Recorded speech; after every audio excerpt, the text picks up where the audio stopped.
Kajian hati.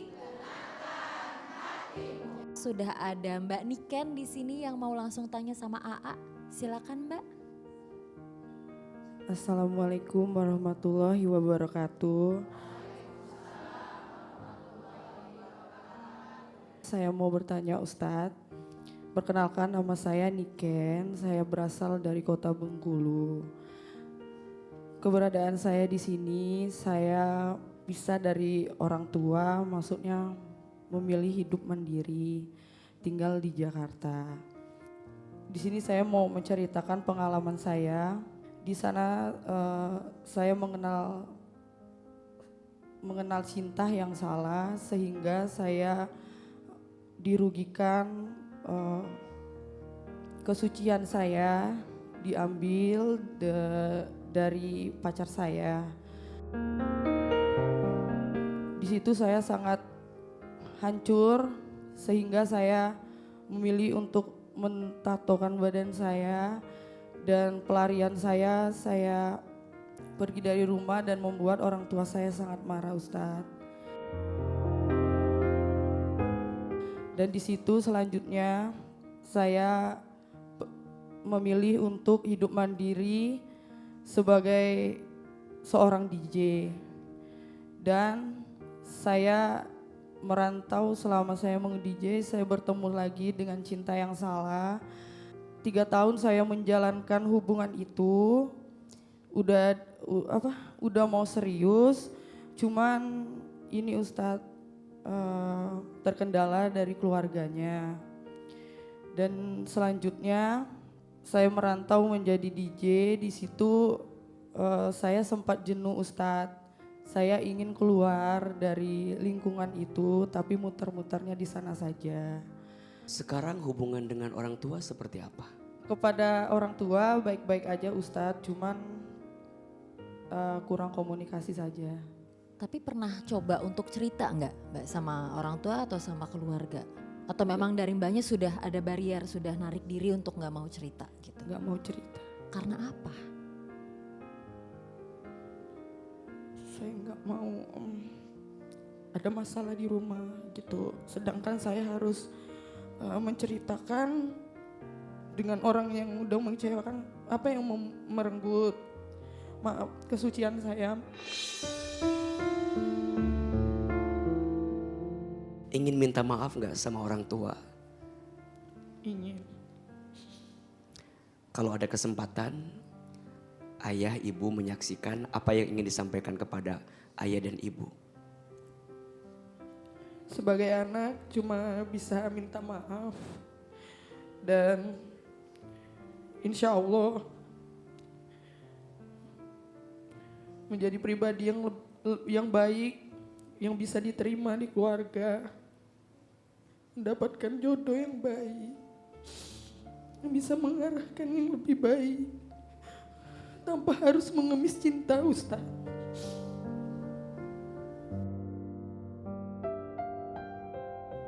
Pertanyaannya, bagaimana kita menerima orang tua yang tidak bisa menjadi sahabat kita untuk curhat Ustadz. Karena saya di rumah bukan tidak terlalu akrab, tapi kurang komunikasi dengan orang tua, dengan saudara-saudara, sehingga saya keluar dari rumah mencari kasih sayang di luar. Dan yang kedua, saya ingin keluar dari lingkungan itu, tapi muter-muternya di sana saja Ustadz. Sehingga saya masih buka tutup jilbab. Begitu saja Ustadz pertanyaannya. Terima kasih Ustadz sebelumnya. Bunda,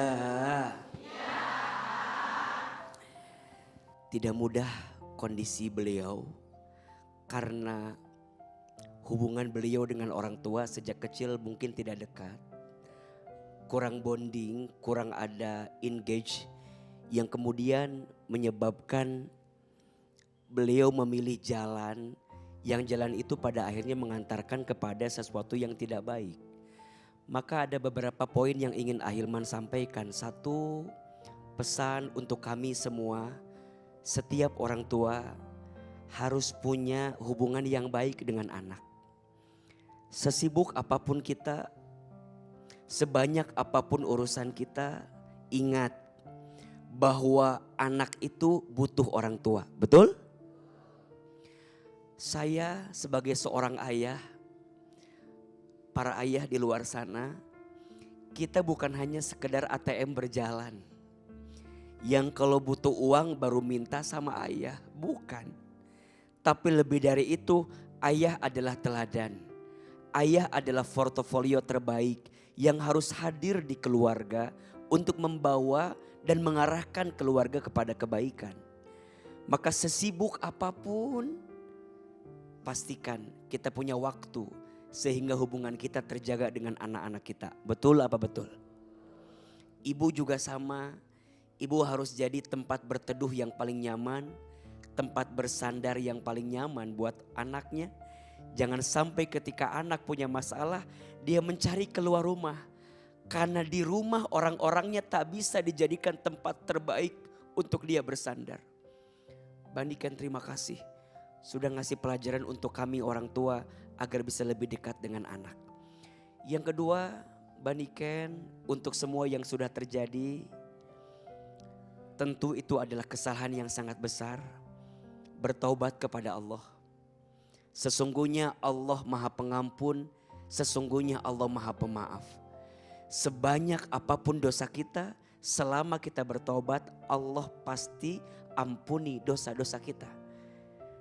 Barang siapa yang pernah berbuat dosa karena kebodohan dalam dirinya, kemudian dia bertaubat dan dia memperbaiki diri, sesungguhnya Allah Maha Pengampun lagi Maha Penyayang.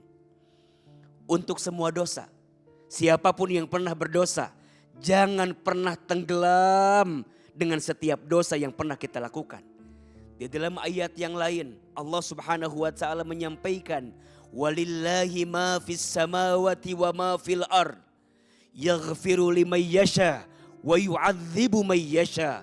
Wallahu ghafurur rahim." Dialah Allah, pemilik langit dan bumi. Allah mengampuni siapa saja yang Dia kehendaki. Dan Allah juga mengazab siapa saja yang Dia kehendaki. Dan sungguh Allah Maha Pengampun, Maha Penyayang. Surat Ali Imran ayat 129. Kemudian yang terakhir, Bandikan belajar pelan-pelan untuk pergi dari lingkungan yang tidak baik. Orang baik itu hanya akan ditemukan di tempat yang baik. Iya apa iya? Orang baik itu hanya akan didapatkan di lingkungan yang baik. Maka sekarang Bandikan pelan-pelan coba deh. Mulai jaga jarak ya. Tinggalkan dunia malam. Karena mohon maaf semakin tenggelam dalam dunia malam, semakin kelam keadaan yang akan kita dapatkan. Ustadz, tapi kan finansial kita memang butuhnya di situ. Ustadz, memang saya rasanya dapat rezekinya di situ. Tenang, rezeki Allah itu luas dan banyak. Betul? Jangan khawatir.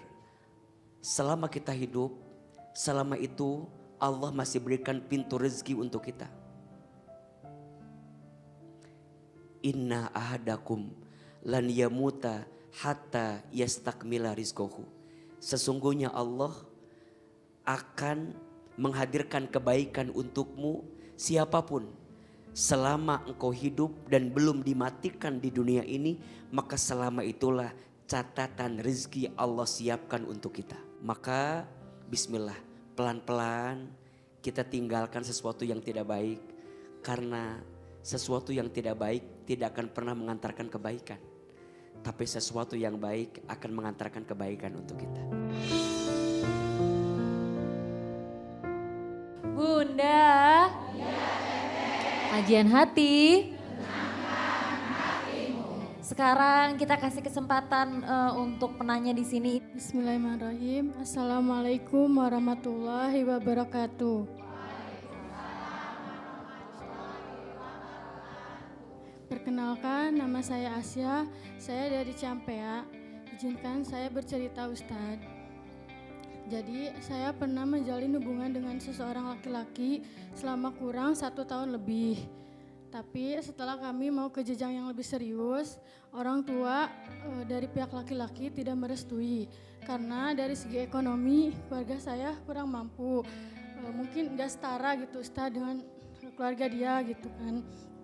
Saya di situ kayak ngerasa putus asa gitu Ustaz, kenapa setiap mau ke jenjang yang lebih serius cobaannya kayak berat banget gitu kan. Maksud tuh kayak ya Allah kenapa ngujinya harus kayak gini gitu kan. Saya juga pengen ngerasain namanya bahagia gitu kan. Terus di situ saya bekerja di pabrik gitu kan, namanya pabrik itu bener-bener nguras tenaga, nguras mental gitu. Saya di situ kerja enggak ngambil libur sama sekali gitu. Saya pengen ngebuktiin bahwa saya juga mampu gitu kan memperbaiki ekonomi saya, dan alhamdulillah saya merenovasi rumah menjadi lebih baik lagi, ekonomi saya perbaiki gitu kan.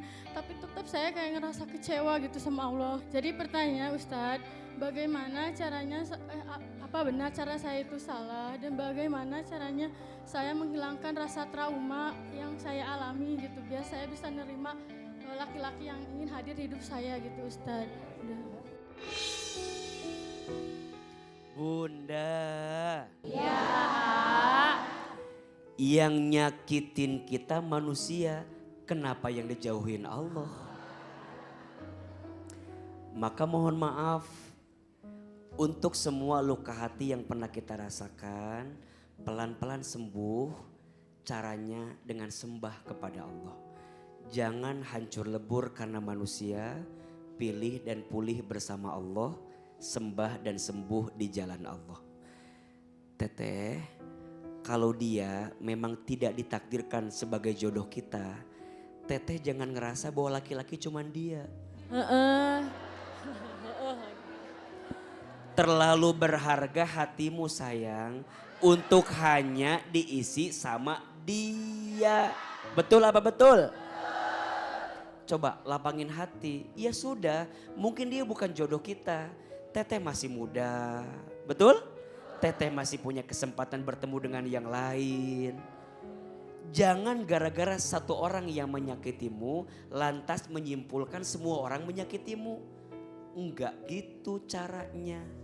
Terus gimana Yuk bismillah.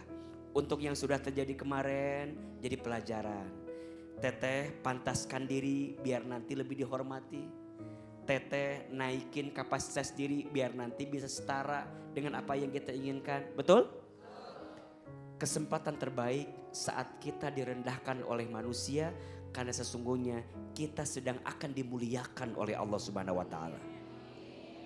Kadang kita tidak harus sakit hati dengan orang yang merendahkan kita. Justru kita buktikan bahwa selama ini dia salah menilai kita. Doakan semoga teteh ketemu dengan jodoh yang terbaik, jodoh yang lebih baik. Setelah pulang dari sini, sampaikan kepada mantan teteh, "Der mantan, maafkan aku yang dulu."